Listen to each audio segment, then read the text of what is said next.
begin with a quote from Matthew Arnold, who's a very interesting... is that too loud?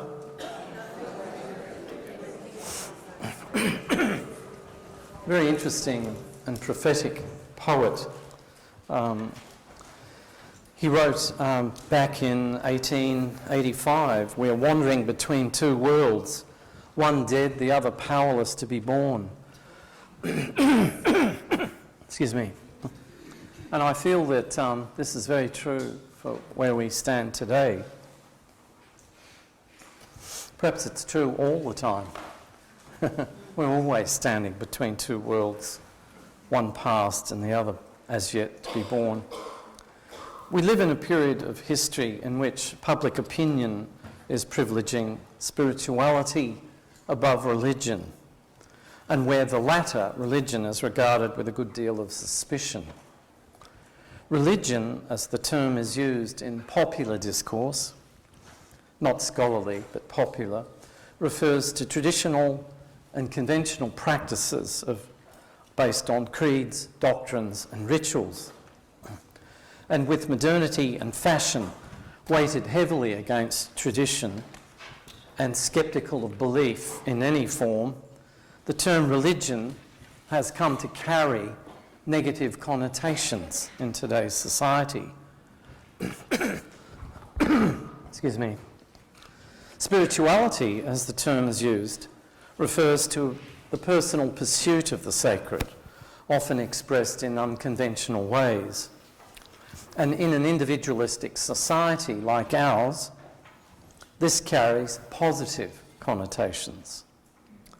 If religion is viewed as burdensome and extraneous by some, spirituality is constructed as experiential and life-affirming.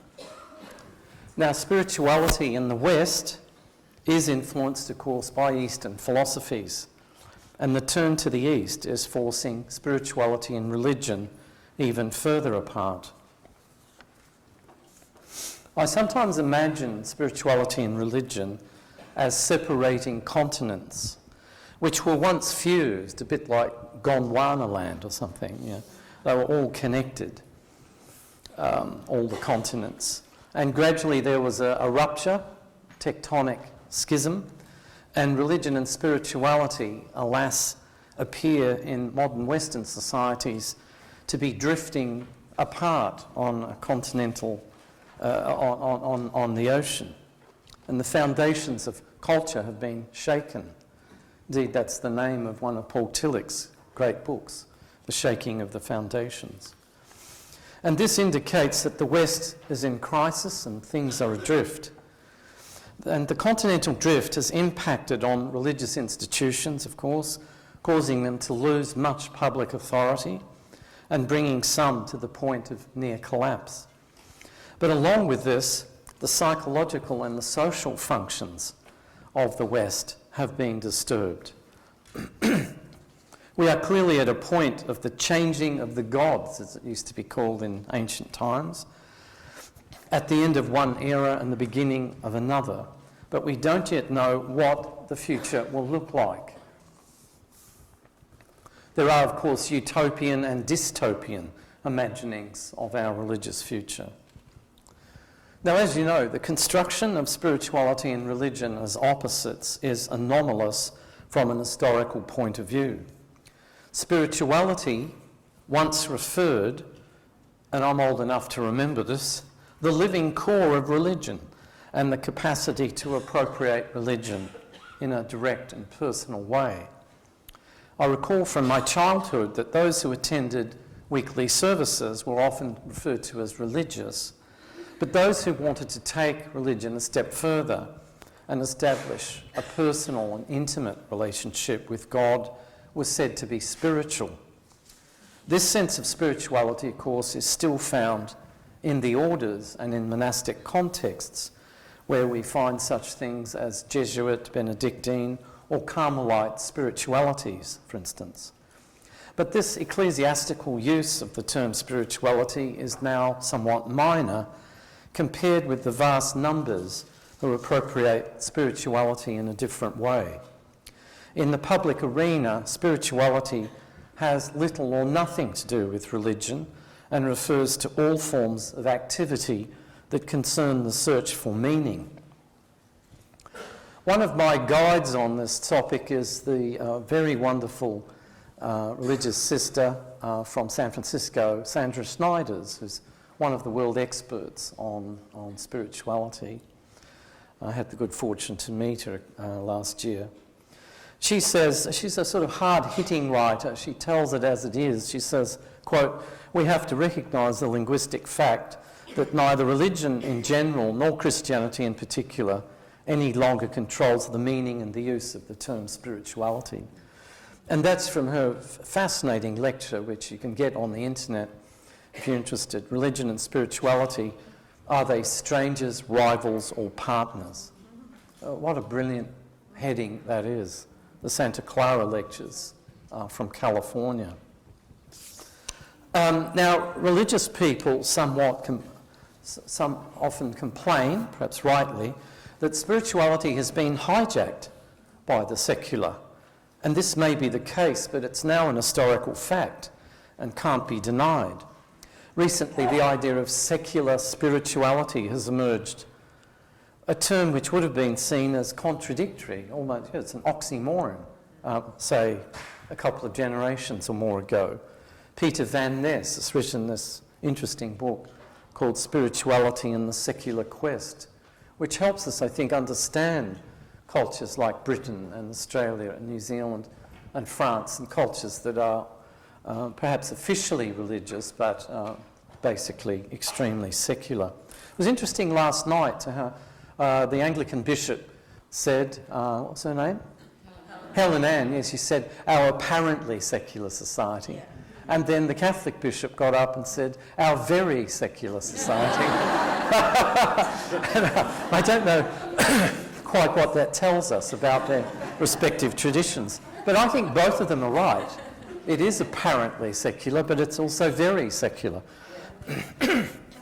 Now, historical forces have brought about this rift between religion and spirituality, and I'll identify two of these: secularization and, of course, the rise of science. Some of you, in fact you two gentlemen there, for instance, are scientists and have talked to me about their journeys and how difficult it has been as scientists to actually enter the world of religion. And I very much sympathise with that. But first, we'll talk about secularization. Now, originally, secularization was neutral toward religion. It wasn't hostile to it. If you read the studies in the secular society, and of course Charles Taylor's marvellous work, which Father Lawrence mentioned, A Secular Age, is of course one of the great texts. If you can work through that 500-page tome, which I actually have, and I was pleased I got to the end, frankly. But what happened in the course of time is the secular became secularism. And I would like to propose today that secular and secularism are different things. Secular simply means that the political and social world is to be kept apart from the church, and there's to be a so-called separation between church and state. Secularism is an ideology as distinct from secular, and secularism finds religion to be an embarrassment to the core ideas of the secular state. And those two ideas are progress, which involves science, of course, and human autonomy. Progress was interpreted as a departure from tradition and a movement away from the past. Excuse me. Human autonomy was narrowly interpreted as a celebration of the will and its freedom from spiritual forces. Any recognition of spiritual forces was depicted as and derided as superstition. And any appeal to God, spirit, or providence, for instance, was constructed by secularism as unmodern, anti-modern even. Thus, religion became, for secularism, the enemy of the state, as was the case in Marxist and communist nations. In capitalist systems, Religion was not so much the enemy of the state as an encumbrance or an irrelevance. It was a bit of the past which still hung around, dinosaur-like. But the exception to the rule, of course, was the United States, which managed to find a way to, I would suggest, manipulate the religious spirit so that it supported capitalistic industry and commerce. The spirit of Protestantism, according to Max Weber. And in America, there was no perceived difference between progress, enterprise, and religiousness. But other cultures didn't manage to engage in that. But outside the United States, Western countries experienced religion as an anachronism that could be jettisoned. In Britain and Australia, which are very much alike, despite the Americanisation of Australia, it's still very British. Religion degenerated into a kind of formalism or ceremony, having little spiritual vitality. In Western Europe, as it says on the overhead, the spiritual life tended to be shut down, forced underground. Churches declined and lost authority. Over the last 50 years, religious participation in Britain and Australia fell from 33%, I've got 35 on the overhead, but that's wrong, to a mere 7% at the moment. But in Germany, Holland and Italy, the percentages are between 1 and 2%. However, spirit can't be wholly expunged from humanity. Secularism would like to dispense with the spiritual, but of course it can't do so. The spiritual belongs to human nature, and its suppression leads not to its annihilation, but to its reappearance in other forms. And secularism led to what I would call the privatisation of the sacred. And that's what we find in society today, and what is referred to as spirituality. Many are alienated from churches because they are products of the secular system that has devalued public worship and forced spiritual life into the human subject. This has weakened religion in the public sphere, but paradoxically intensified it in the private sphere. This is why we live in such puzzling times.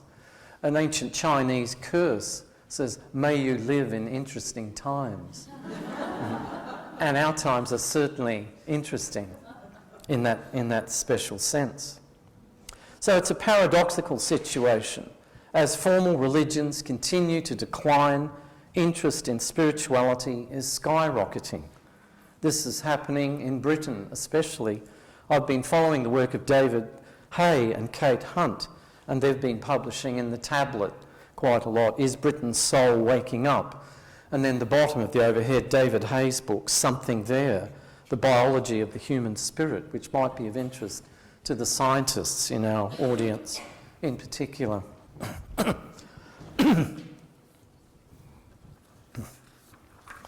Now, religious people rightly complain that the new spirituality is too private and the community dimension is ignored. But modern individuals can't be blamed for this. They have been socialised this way. Many know no other world except one in which spirituality is by definition personal and not shared with anyone. This is simply what happens when religion goes into eclipse. However, secularism has unwittingly set the stage for its own demise, because by rejecting the spiritual, it ensured that this dynamic in human nature would return, as the repressed always returns, in inexplicable ways, and with the desire to undermine the structures that have driven it into exile. And the overhead, hence we are, as sociologists have announced, in a post-secular culture today. And the angry outbursts of fundamentalism are only one aspect of this return of the repressed. This afternoon I'll be talking to you about terrorism and fundamentalism as, I think, dangerous signs of the times, with a focus on last week's crisis in France. Yes, that talk was written very quickly. Some of it on the plane. Now, there's a vast and growing literature on post-secular consciousness. There's some of it there. A book that I've found particularly helpful is Harvey Cox, The Future of Faith, 2009. And if you're puzzling about where on earth we're all headed, I can strongly recommend that. The other one, which is by Pope Benedict and Jürgen Habermas, yes, even Pope Benedict got in on this particular debate with Habermas, called The Dialectics of Secularization, published in 2006. A fascinating book and well worth reading.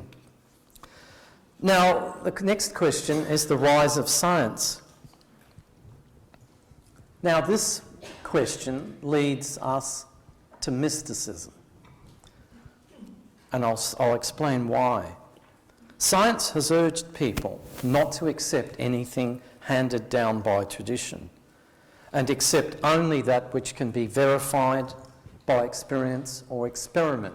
That is indeed the scientific method, which has been applied, as you know, to all fields of knowledge, and now it's being applied to the life of the spirit.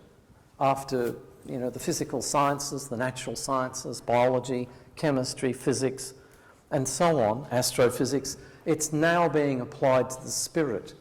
And this is why there's such disjunction between spirituality and what the popular people are calling religion. Modern people are unable to support religions unless they have had an experience that might validate their claims. This reverses the pattern of the past. I was talking to Father Lawrence on the bus yesterday about this. Previously, like when I was a boy, you were given religion. It was given you, as it were, from above by priestly and church authority, and I dutifully accepted that and respected that because I was a dutiful and respectful person.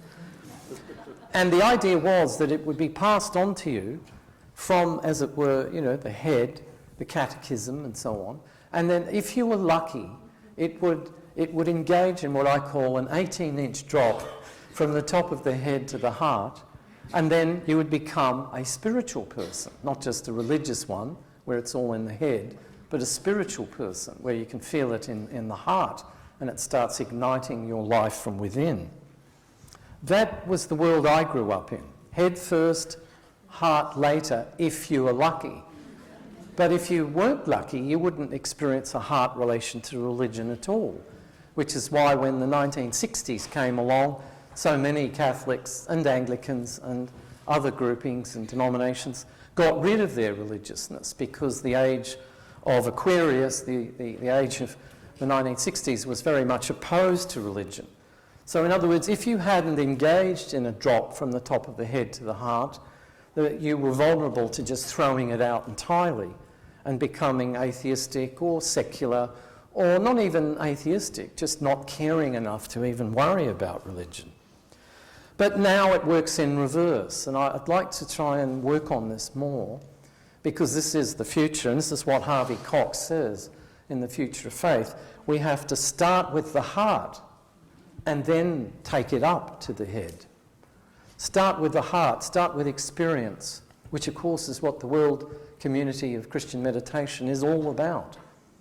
Start with the heart, have experiences, and then it trickles up almost against the force of gravity, and then, oh my God, that's what that means. Oh, that's what that means.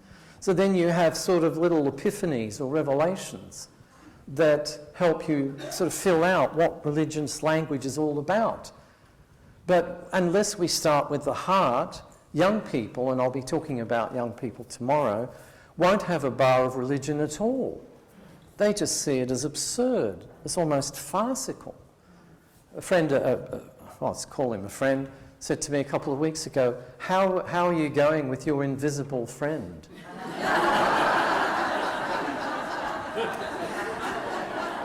This is why I'm so pleased to be out of the university system. It's a form of persecution, you know. Oh, my invisible friend sitting on the end of the bed, and I'm saying hello to him every morning. You know, a lot of people think of me as a believer as a lunatic. It's so incredible and so arrogant. Maybe I am a lunatic, I don't know. But this is the way the secular world makes us feel. Now, if I had the energy and strength, I would have taken that person, sit them down and just, what are you attacking here? You know, what are you attacking? Because you often find that a lot of people who are atheists have very infantile images of God that they have to overcome, and there's no faith development that's gone on in their lives. I did a television show a couple of years ago. Some of you who are Australians might have seen it on the ABC. It was called Belief in God, and I was set up against two atheists. And one was Philip Adams. You all know him, yeah. And he treated me like I had an invisible friend. Yeah. And I let him win the debate, actually, because atheists are clever and they want to win. You know, he's our Richard Dawkins, Lawrence, you know, and he really thinks he's far cleverer than me because I'm one of those poor old impoverished people who still labour under illusions. You know? And then he said, no, I don't need God. And then I asked him on TV what he thought about God, and it was a sort of a very infantile, kindergartenish. He said, oh, I don't believe there's an old man in the sky sitting on a cloud with a white beard. Duh. And I entered my first killing blow to the debate, which was, Philip, the God you don't believe in never did exist. Thank you. So that's what we're up against. You know? People without any sense of faith development.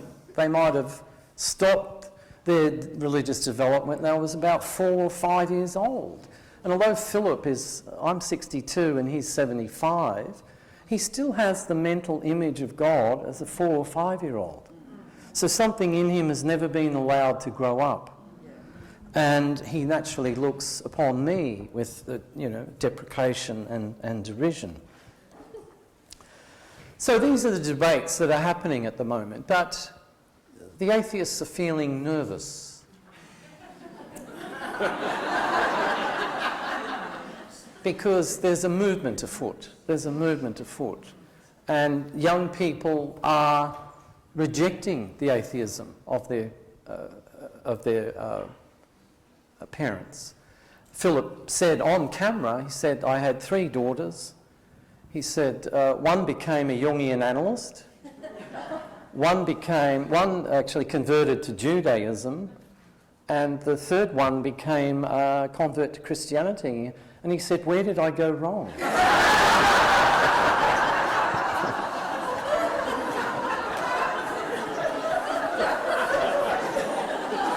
And I said, where you've gone wrong is that you're contrary to the spirit of the time. That you're dishing out old-fashioned 1940s and 50s atheism to kids of the 21st century. They want something more now, and they deserve something more, and they will get something more by hook or by crook. Plus, all these atheist parents don't understand that kids have a right to rebel against parents. So just as my generation tended to rebel against the conventional religiousness of their parents, so the current generation, and the cycle repeats itself. So the question now is, watch this space. You know, it's a fascinating time that we live in. Now I want to talk a bit about the East. The East, I think, does mystical experience better than the West, with all due respect to everybody here. Which is why there is such widespread interest in Eastern pathways. Don't know about New Zealand, but in Australia, Buddhism is the fastest growing religion in the country. Yeah, it's faster growing even than Islam, despite the huge numbers of Islamic people coming to Australia. It's faster growing than even Pentecostalism and the youth churches, the revivalist mega churches like Hillsong. Buddhism puts them all in the shade. And I want to think about this for the minute. The East, why is the East so popular? And what can we learn from the East? Of course, Father Lawrence has an ongoing connection with the Dalai Lama and other major figures in Eastern practices. The East places experience first and asks people to experiment with spiritual practices and draw conclusions based on their experience. This, I think, is the perfect formula for religious life in a postmodern, post-secular and scientific world. You could almost say Buddhism is scientific in that regard. It's actually scientific. It's true to scientific principles, which is why Einstein famously declared that the future of religion is Buddhism in the 1930s. In my view, Western traditions won't regain their former attraction until they learn what the East has always known, that one has to start with the heart and work upwards, to use that metaphor I began before. The West has some good background in this, not perhaps in its exoteric institutions, you know, the churches in our cities and suburbs, but certainly in its monastic and mystical traditions. If the West wants to recapture the hearts of people, it will have to revive the monastic pathways and bring the monastery to the street. That's one of the slogans of my work now. And the Carmelites have got interested in this, and I'm doing a lot of work with the Carmelites in Australia at the moment. Bring the monastery to the street, because people are hungry for the kinds of spiritual exercises that were known in our Christian esoteric traditions. The only kind of religion that will meet the needs of post-modernity and the post-secular will be mystical and existential.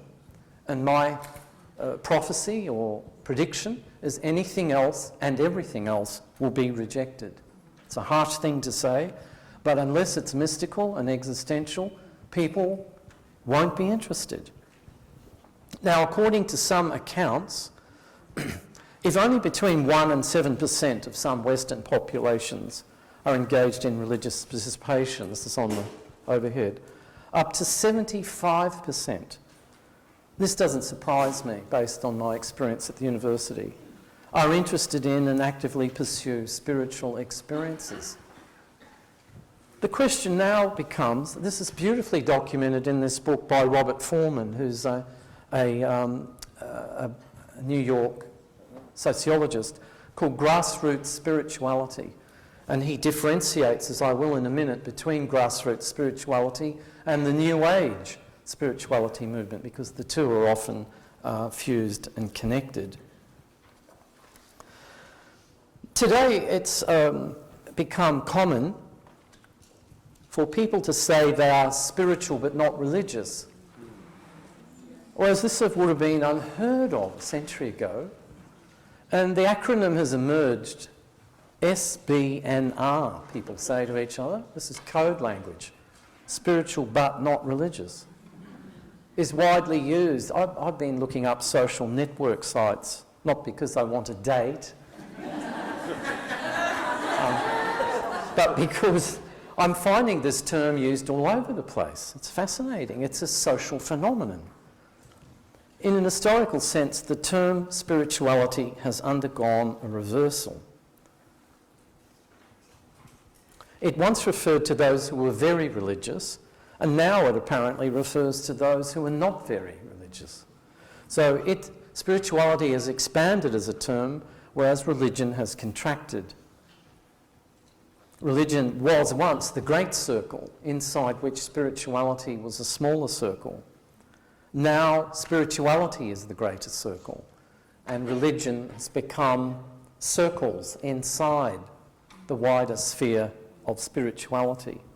This is why I mean by the curse of the Chinese, may you live in interesting times.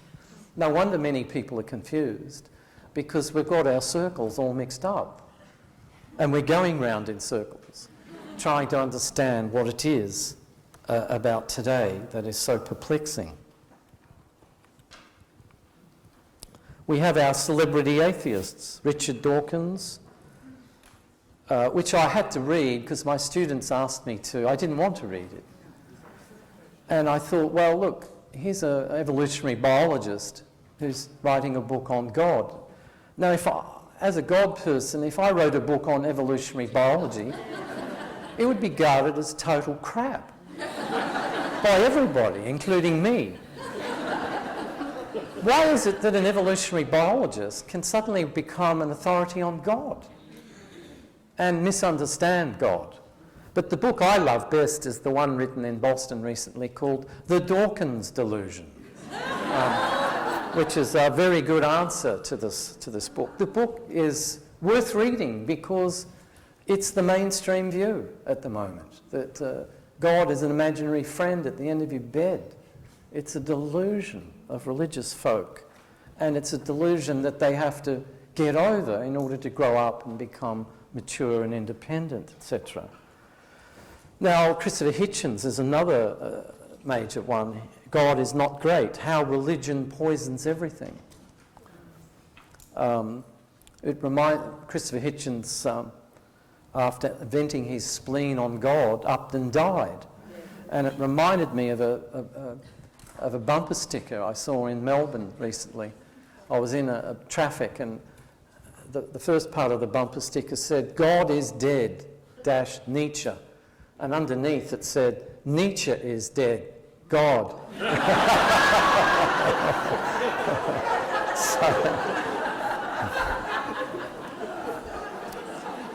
So God is coming back, even on bumper stickers. Now, religious institutions often look askance at this new spiritual revolution, as it's been called. Paul Helas and Linda Woodhead in the UK have written a wonderful book. I disagree with every word of it, but it's still worth reading, called The Spiritual Revolution: Why Religion is Giving Way to Spirituality. These are typical academics in the British academic system. They dislike religion, and they really giving it that extra shove over the edge of the abyss. And I don't like the book, but it's a typical perception about what's happening at the moment. The reason I don't like it is because they have such a narrow definition of religion. As I'll say toward the end of this talk, religion is spirituality. That's what it is. And this dualism between them is, of course, to some extent, a phony and a fake one. Now, the secular and the religious establishments tend to conflate two movements, the New Age and the grassroots spirituality, which we see popping up in our own children, in our grandchildren, in our university students, and all over the place.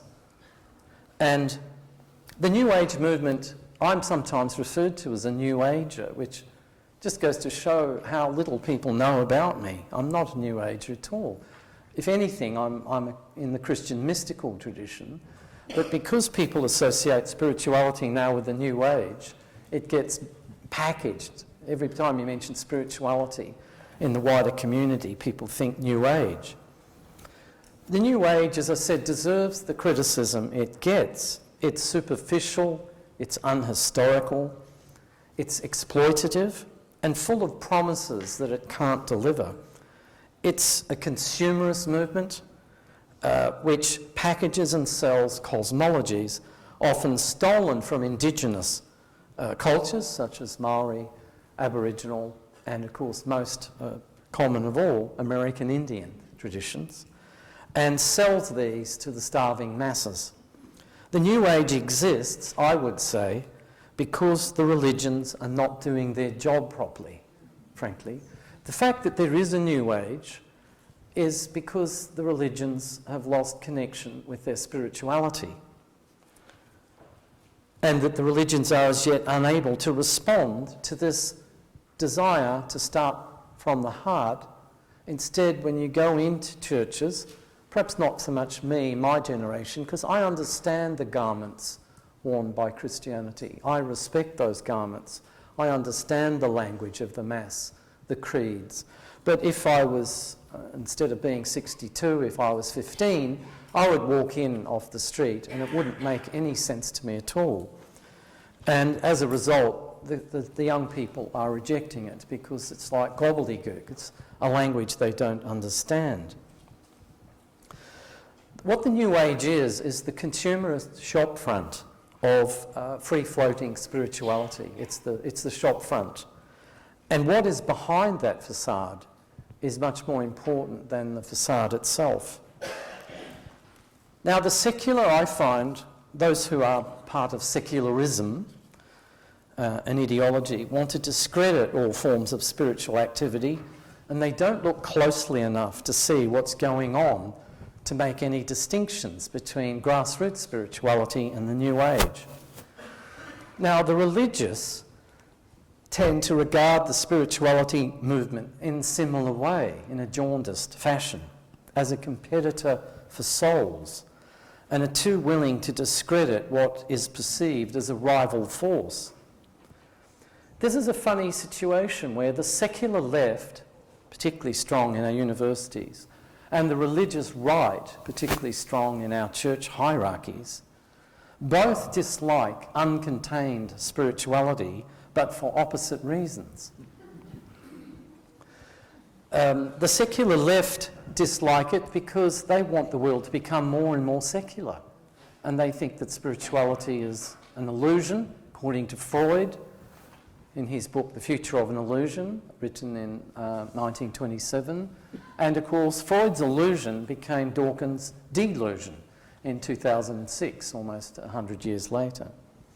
The religious right don't want uncontained spirituality because it does not put bums on church seats. And therefore, why should it be interested in the fact that, as I said a minute ago, 75% are possibly interested in and actively pursue spiritual experiences in, as the Anglican bishop said, our so-called secular society. I've written a book on this called Jung and the New Age. It was published in London and New York in 2001. And so I don't want to go on further about it at this stage. I've already written a whole book on it.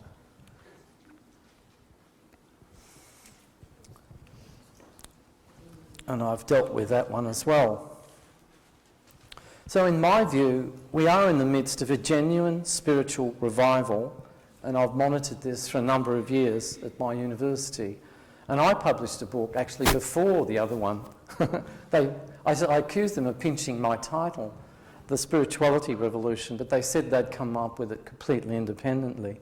The Emergence of Contemporary Spirituality, which was published in Sydney in 2003 and came out in London and New York in 2004. One of the things to say about the spirituality revolution is that it gets a lot of positive hype, particularly from young people, but that under the hype, a lot of them are lost. And one of the reasons they're lost is because, of course, they have no roots, no ancestral background, no rich, loamy soil in which to grow their spirituality plant. A religious colleague of mine said, spirituality is like cut flowers. They're beautiful in a vase for a week, maybe 2 weeks, but they won't grow. They'll wilt and fade because they have no roots. And the roots really is tradition. Tradition are the roots. And without traditions, a lot of the spirituality that a lot of young people sing praises about will actually fade like flowers in a vase. It needs something more. But what they are experiencing, I think, is legitimate. It's not just a New Age fantasy. It's the actual return of the spirit in a secular age. So having described the separation of spirituality and religion, I do not believe that this situation is permanent or irredeemable.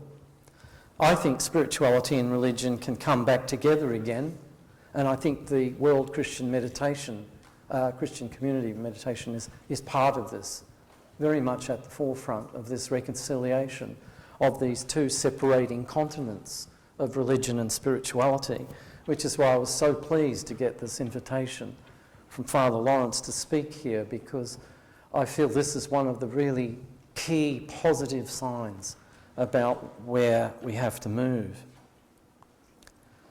Spirituality and religion can come back together again. Now, I want to now explore this. As long as both are prepared to change. It's not going to happen on the terms of religions. It's not going to happen on the terms of popular spirituality either.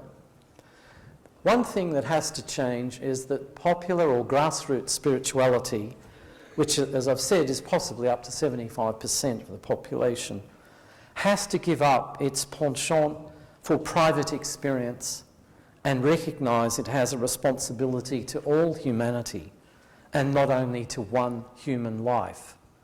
This is the big problem that it faces. Moreover, it not only has a moral responsibility to community, but I would say its own satisfaction is realised only when the larger dimensions of spirituality are perceived. And here I quote my dear friend, now passed on unfortunately from this life, Father John O'Donoghue from Ireland. He says this: although each soul is individual and unique, by its very nature the soul hungers for relationship. No soul is private. As well as being the vital principle of your individual life, your soul is ancient and eternal. It weaves you into the great tapestry of spirit which connects everything everywhere. That's from his book Eternal Echoes, written as a follow-up from his runaway bestseller, as publishers like to say, and Ankara, which some of you will have read. He came down here to Australia and New Zealand a couple of times, and then all of a sudden he died from a brain aneurysm in France, and I was, like a lot of people, completely cut up over this, because I thought that he was one of the people who was really had his finger on the pulse, as it were. So what O'Donoghue's saying here is that spirituality can never reach its fulfilment in social isolation. Spirit longs to be shared and communicated. Indeed, if it doesn't long to be shared and communicated, you might say it isn't spirit at all, it's something else. It's a more than personal force requiring a more than personal goal. And this is another way of saying, perhaps in more religious and old-fashioned language, that spirit calls us to love. And love can't be experienced by one person in isolation. So individualism and spirituality are antithetical. And the sooner the new grassroots spirituality realises this, the sooner we will knit together the worlds of tradition and experience.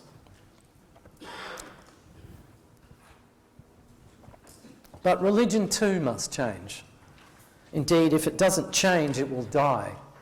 That's the name of a book, actually, by Bishop John Spong, Christianity Must Change or Die. I have a sort of ambivalent relationship with Spong. I sometimes like him and sometimes dislike him. But I think his best book is Jesus for the Non-Religious. Jesus for the Non-Religious is, I think, an outstanding contribution to the muddle that we're in at the moment. Now, what I think religion needs to understand, which it hasn't yet fully understood, especially the hierarchies, is that the era of belief is over. People can't believe anymore. And that religion must stop asking people to believe. Instead, the considerable resources of the religions, I should speak about them in the plural, should be spent on helping people attain personal experiences of faith. This means accepting that the interior self is not only marked and impacted by original sin, but that it's also characterised by original blessing.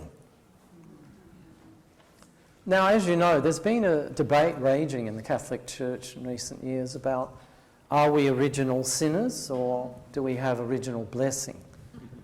Now, I can't see why we have to opt for one or the other, frankly. And this is where my conservatism comes out, because when I was officially banned by the Catholic Church in the 1990s, and I'll talk to you about that later, all the radical priests came out of the woodwork and said, let's form a united front against those bad guys at the top, you know. I thought, no, I'm not interested in that. I don't want to engage in some silly, phony war. Plus, they're on my side. They both want the same thing, except going about it differently. And it seems that the so-called progressive Christian thinkers are all for original blessing, and suddenly the traditional Christian thinkers are being lumped with original sin.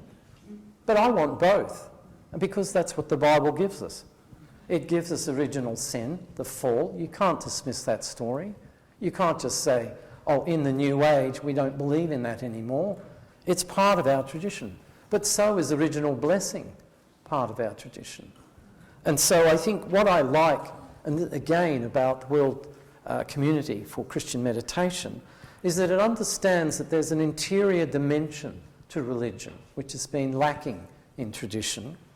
And one of the reasons it's been lacking is because traditional authorities have often felt that the self is worthless because it's entirely sinful.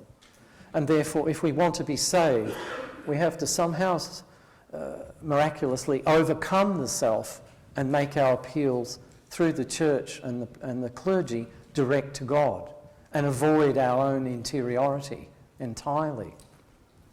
But that's not what the mystical traditions say. The mystical traditions, which I said before is the tradition that I identify with, understands that there is an interior way in. I call it the back door into God. There's an interior way in, a way through the heart. Start with the heart. And that's because the self has an inner dimension. I'm working on a paper at the moment for another conference for the Carmelites, because this year is the 500th anniversary of the birth of Teresa of Avila. And of course, her masterpiece, The Interior Castle, is one of the great works of spiritual literature. I can commend it to all of you to read. And what she shows in The Interior Castle is that there's a potential for grace at the interior level. This doesn't mean, a lot of people say, oh yes, but what about social justice? What about the church in the world? Well, the answer is Richard Rohr's centre in America. It's the Centre for Action and Contemplation, not one or the other. And this is, again, I refuse to make an either-or distinction between grace on the one hand and sin on the other. I accept that I am sinful and I accept that I am potentially graced. And I only say that with great humility. But also, I think that when we make contact with the divine, we have an obligation toward our inner selves and to find God in our interiority. And we also have an obligation to social justice. So that's why I like that idea of the Centre for Action and Contemplation. Maybe I'll set one up in my retirement. Don't know. Now, Yeats, Father Lawrence was quoting Yeats this week, and I will join him. Yeats says, now that my ladder's gone, I must begin where all the ladders start, in the foul rag and bone shop of the heart. Isn't that beautiful? That's where we're at the moment. If people want to know where we're in the rag and bone shop of the heart. That's why it's such a difficult time for a lot of conservative Christians. And I sympathise with them, actually, because I have a strongly conservative Christian side myself that says I don't want to deal with the rag and bone shop of the heart. I want to fast forward through that and go straight to the transcendent. But we can't anymore. The ladder's gone, that simple sort of... And it's gone by science, it's got rid of it, and of course secularisation, these two big factors that I'm talking about today. Now, Father Lawrence, I'm sure you met William Johnston, and I was lucky enough to meet him at a conference in Sydney, and I've always found him a deeply inspiring thinker, and I think what he's said is very much about where we're at the moment. Now, as it says on the overhead, he spent decades studying Zen Buddhism, but importantly, not becoming a Zen Buddhist. He remained a Jesuit, and finding parallels with Western tradition, he believed that the Christian prejudice against the mystical needs to be overcome. William Johnson said, quote, this is William Johnson, one of my daughters did this for me, and I said to her, Hayley, this is terrific work, but you've left the quotation marks off. And she said, oh, it's too late now, you've got to go to the airport. And I said, well, I'll have to explain to them in Hamilton that the quotation marks are missing. And she said, I'm sure they can handle it. So thanks to Hayley, because I can't do PowerPoints, because I'm, I don't know, too old or something. William Johnson said, today we are face to face with a new world that is attracted by mysticism and impatient of irrelevant and wordy speculation. Now we are entering into dialogue with the mystical religions of Asia. In these circumstances, a revival of Christian mysticism will certainly come. Isn't that beautiful? Bring it on. Indeed, it's already with us, says William Johnston. Will the much neglected mystical theology become the centre of all theology? Surely this is the way forward for the future. End quote. Now, the most insightful mystics in recent times, and I've had sort of binges on all of these.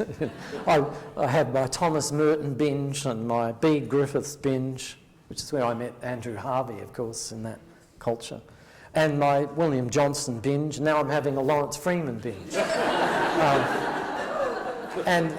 These people have spent much of their lives trying to understand Eastern mysticism and why it exerted such a mesmerising influence on Westerners. Each of them, Johnston, B. Griffiths and Merton, realised that Western religion was in crisis of relevance and the East could provide help in recovering the interior dimension of religious life. Now, West and East ought not be seen as competing with each other. Both are trying to access the same reality, but from different sides. It's simply that the West took the extroverted route, the presence of God in history, revelation and tradition, and the action side, charity, social justice, community service, whereas the East took the introverted route, the presence of God in interiority, in experience, in subjectivity, and in consciousness. Now, the poem says, the old saying says, East is East and West is West, and never the twain shall meet. Well, I hope that's not true. And recently I was at a big, enormous gathering in Melbourne with the Dalai Lama. It was the Rod Laver Arena, which seats about, 40 or 50,000 people, and it was packed. And one of the first things the Dalai Lama said, which I thought was really moving, was, a lot of you, he says, are from the Christian and Jewish traditions, and I do not want to make you converts to Buddhism. And I thought, wow. Imagine how different it would be if that was a Christian speaker and there were 50,000 people there. He'd want to make every one of them a convert. How gracious the East is. How generous they are. And what he went on to say was, I want to make you better Christians and better Jews by linking you with your interiority. And I just thought, praise the Lord. No wonder people are going to the Dalai Lama. Not only does he have the gift and the language and the exercises to engage us in interiority, but he also has the gracious goodwill to realise that the aim of the West is not to uproot ourselves from the roots and become flowers in a vase which wilt overnight, but to reconnect us with our traditions, which I've been trying to do. One of my binges was on Ireland. I used to go to Ireland every year, and people would say, what are you here for? Is there a conference? Or is there a university? I said, no, I'm not interested in universities or conferences. I just want to soak up the land. And I look at people in Ireland and they look like my own parents and grandparents. and I'm going to cry now, but my parents and grandparents are all dead. And I go and see their images in people in Ireland, and I just feel very much at home, as well as trying to deal with, of course, the connection with Indigenous cultures in my new world. So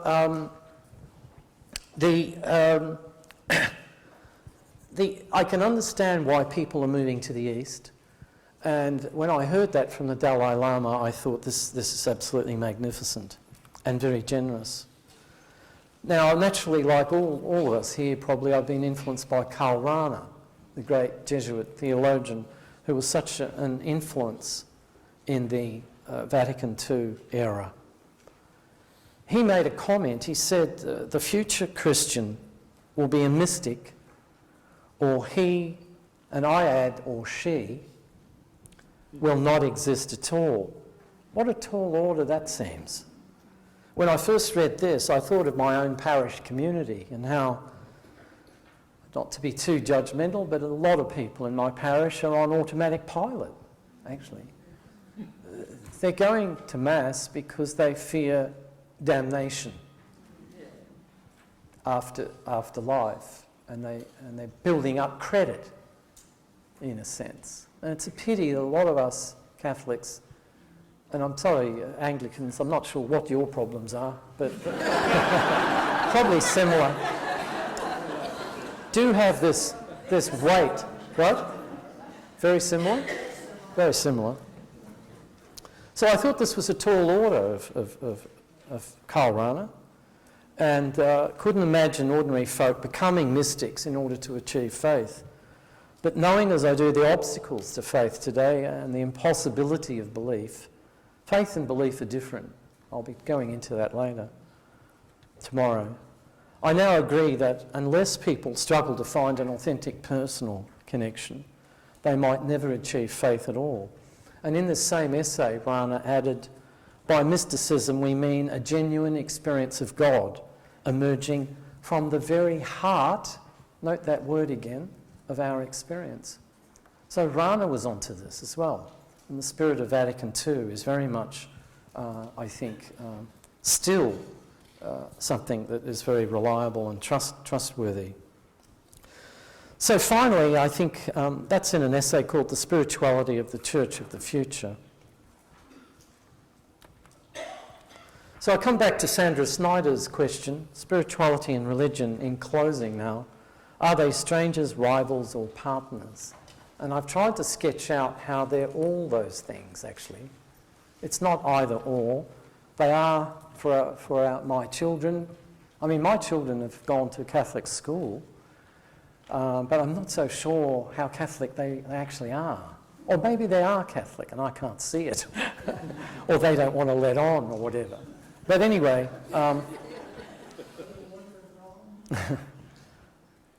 spirituality offers, as I've been saying, personal experience of the numinous.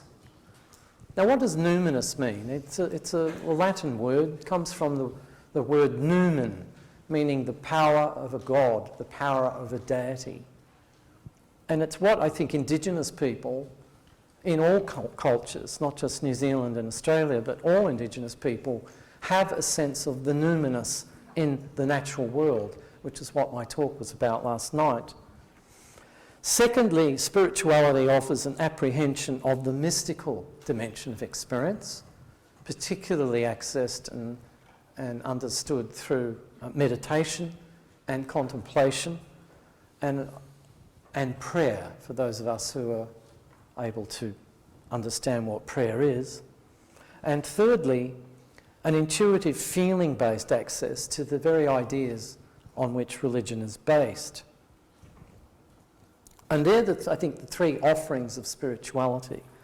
Religion offers a common language to describe spiritual experience, so we're not all wandering around with our own private bag of spirituality, unable to communicate with each other. It offers a social context and, of course, the possibility of community, which is in short supply in the postmodern world. It offers, of course, an historical background and the possibility of the present speaking to the past And I should have added too, it offers the possibility of the past speaking to the present. You know, those moments where you read scripture or you read something from Augustine or Meister Eckhart, and you think, my God, this is speaking directly to me. You know, it speaks directly to the present.